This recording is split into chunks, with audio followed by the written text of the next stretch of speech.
saaxiibayaal halka ku soo dhawaada wararkii ugu dambeeyay xaaladda guud ee Muqdisho. Qodobada warkeena aad ku daawan doontaan waxaa ka mid noqonaya inna lillahi wa inna ilayhi raaji'uun. qaraxyo aad u culus oo gilgilay Muqdisho, ciidamo ka dhex dagaalamaya hotel ku yaala kilomitir 4 oo weerar lagu qaaday, dhimasho iyo dhaawac ay ku jiraan saraakiil ka tirsan ciidanka booliiska Soomaaliya iyo xogta Muqtaar Roobo oo ku sugnaa meel aan ka fogeyn goobta qaraxyada ka dhaceen iyo wararkii ugu dambeeyay xaaladda caasimadda ayaan caawa ku eegaynaa warkan, balse marka hore u diyaar garooba hordhaca qodobada warka aad daawateen oo dhammaystiran.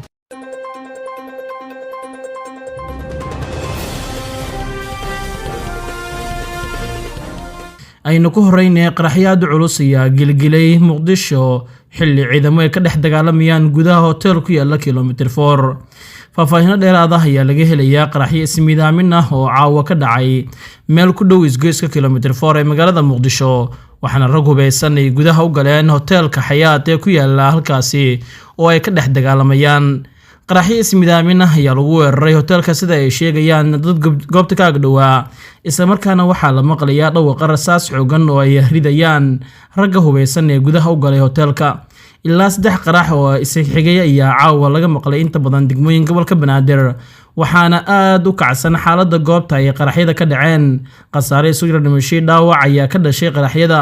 ciidanka booliiska dowladda federaalka Soomaaliya ayaa aaga oo dhan isku gadaamay, waxaana la xiray gebi ahaan wadooyinka soo gala iyo kuwa ka baxa. ilaa iyo hadda lama oga khasaaraha rasmiga ah ee ka dhashay qaraxyadii caawa ka dhacay magaalada Muqdisho.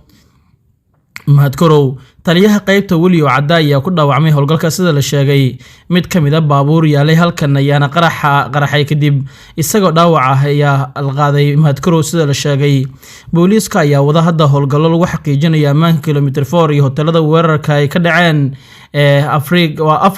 Afrika iyo sidoo kale hotelka Xayaat iyo Saxafiba. saraakiil ka tirsan booliiska Soomaaliya ayaana noo xaqiijiyay xaaladda waqtigan inay aad u adag tahay, waxaana hadda soo baxaya warar kala duwan oo tilmaamaya bartaameedka iyo ujeedka qarax halka uu ahaa, iyadoo khasaare kala duwan qaraxaas uu ka dhashay.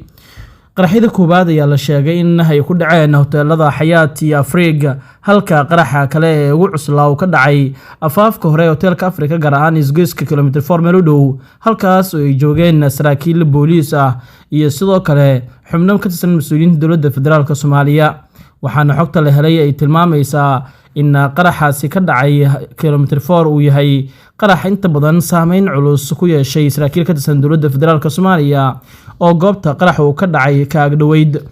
mahadkarow iyo saraakiil kale ayaana ilaa iyo hadda la soo xaqiijiyay dadka wax ku noqday qaraxaasi, walow xogo kala duwan ay ka soo baxayaan ismiidaamiyaha iyo sidoo kale qaabkay u soo gashay in halkaas uu ku soo gaaro. weli hoteeladii la weeraray waxaa ka dhex dagaalamaya rag hubeysan, gaar ahaan hotelka Afrika iyo hotel Xayaat ayaa la sheegay inuu yahay labada hotel oo ay galeen kooxaha hubeysan, taasoo booliisku hadda ay dalbanayaan gurmad degdeg ah maadaama xaaladdu ay sii cuslaatay. inta badan waxaa la xiray wadooyinka soo gala iyo kuwa ka baxa isgoyska kilomitir 4 iyo wadada aada garoonka cadde ee Muqdisho. waxaa hubanti ah in aad la yaaban tahay xaaladda caasimadda, balse isbeddelka amni ee Muqdisho ayaa weli waxa uu yahay mid saameyn xoogan reebaya. magaalada Muqdisho baahida ugu weyn ee ka taagan waa xagga amniga iyo sidoo kale in aysan suuragal ahayn in shacabka Muqdisho aysan haysan ammaan buuxa oo ay naftooda iyo sidoo kale ganacsigoodaba ku ilaashadaan. dowladda federaalka Soomaaliya gaar ahaan taliska booliiska ilaa iyo hadda kama hadlin qaraxyadan dhacay iyo xaaladda goobaha la weeraray sida ay sheegayaan wararka, xilli ay xaalad halis ay ka taagan yihiin meelihii la weeraray. dhinaca kale al-shabaab ayaa sheegasho degdeg ah ka saartay weerarka ka socda Muqdisho iyo bartaameedka ujeedkooda halka uu ahaa, waxaana warar kala duwan ay soo saareen ay ku xaqiijiyeen in weerarkaas ay iyagu mas'uul ka yihiin ama ay ka dambeeyeen, sida mareegahooda kala duwan ee social media ay ku shaaciyeen. kooxda al-shabaab ayaa si degdeg ah u sheegatay qaraxyo iyo weerar toos ah oo caawa ka socda hotelka Xayaat oo ku yaala agagaarka isgoyska kilomitir 4 ee bartamaha magaalada Muqdisho. bayaan kooban oo ay baahisay warbaahinta taageerta kooxda ayaa lagu sheegay in dagaalka ka tirsan al-shabaab ay gudaha u galeen hotel Xayaat, kuwaas oo wada toogasho toos ah oo lagu beegsanayo mas'uuliyiin ka tirsan dowladda oo hotelkaasi ku sugnaa. sidoo kale warka al-shabaab waxaa lagu sheegay in qarax kale ay saraakiil booliis ah kula beegsadeen agagaarka xarunta CID-da kuwaasoo gurmad ahaan ugu socday goobta waxaana halkaasi ka dhashay khasaare aad u xoogan markii laga soo tago sheegashada al-shabaab ugu yaraan 3 qarax oo laba la xaqiijiyay inay kala ahaayeen gaari iyo nin kaligiis si toos ah isku qarxiyay ayaa hotel Xayaat ka dhacay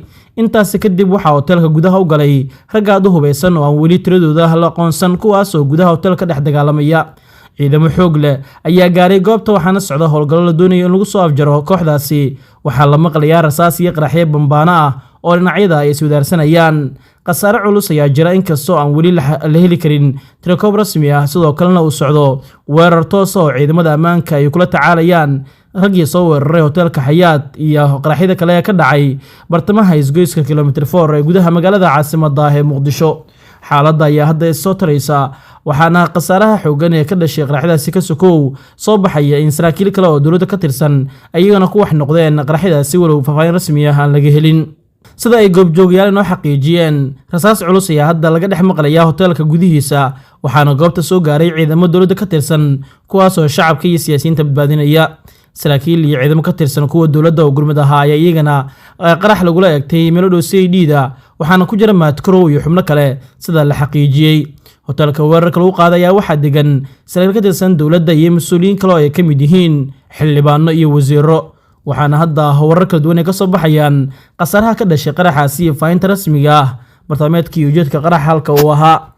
sidoo kale waxaa soo baxaya warar kale oo iyagana tilmaamaya in mas'uuliyiin dowladeed ay wax ku noqdeen qaraxaasi inkastoo tiri ahaan aan la xaqiijin waxaa la ogaaday in Mukhtaar Rowo Cali oo Mansuur oo ah wasiirka waqaafta arrimaha diinta uu ku sugnaa meel aan ka fogeyn goobta qaraxyada ay ka dhaceen taasoo xaaladda mar kale shaki gelinaysa inkastoo al-shabaab ay sheegteen in ay weerareen iyaga hotelka Xayaat ayna bartamaha wadada Lambarafar ay ku qarxiyeen mas'uuliyiin iyo saraakiil ciidan oo gurmad ugu socday halka weerarku ka dhacay isku soo wada duubo dhimashada iyo dhaawaca ayaa tirabeel ah inkastoo ilaa hadda laamaha ammaanka iyo hay'adaha gurmadka degdega ee caafimaadka aysan xaqiijin khasaaraha rasmiga ah ee ka dhashay weerarkaasi ee caawa la qaaday iyo sidoo kale tira ahaan dadka wax ku noqday intay gaarayaan magaalada Muqdisho ayaa ammaankeeda waxa uu ahaa maalmihii dambe mid aad u wanaagsanaa balse isbeddelka amni ee la filayay madaxweynaha uu sameeyo ayaa durba la sheegayaa in ay suuragal tahay in saameyn togan iyo mid taban ay ku yeelato dadka Muqdisho ku dhaqan oo hadda dhibaatooyin amni iyo mid dhaqaale wajahayay ilaa 3 qarax oo xigeen ah oo caawa ka dhacay magaalada Muqdisho waxay noqdeen kuwo si weyn dadka ay u argagaxeen in ammaanka magaalada Muqdisho faraha uu ka sii baxayo daawadayaal dhanka warar kala socda wixii xoga iyo warar ay ka soo kordha qaraxyada socda rag dhex dagaalamaya gudaha hotelka iyo wixii xogay macluumaad ah ayaa ka hadla mas'uuliyiin dowladaba wararkeena dambe ayaan idinku soo gudbin doonaa